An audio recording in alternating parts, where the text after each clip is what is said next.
আমরা যত ভালো বেশি ধরি না কেন, যত ভালো কথাই বলি না কেন, বা যত ভালো আচরণই করি না কেন, বেশিরভাগ মানুষ একে অপরকে ঠকিয়ে তৃপ্তি ডেকুর গিলি। আমরা মনে করি অন্যকে ঠকিয়ে বুঝি নিজে জিতে যাই।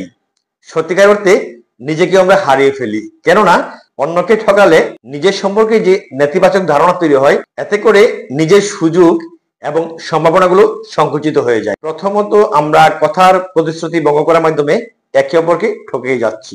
আমরা সবাই সবাইকে সহযোগিতা করব এরকম তথ্য ব্যক্ত করি। যখন প্রেক্ষাপট নিজের দিকে চলে আসে, তখন আমরা প্রতিশ্রুতি ভঙ্গ করি। এতে করে যে ঠকায় তার প্রতি বিশ্বাস নষ্ট হয়ে যায়। দ্বিতীয়ত, আমরা অন্যের দুর্বলতা খুঁজি, তাদের অজ্ঞতা, তাদের অসচেতনতা এবং বিপদকে সুযোগ মনে করি।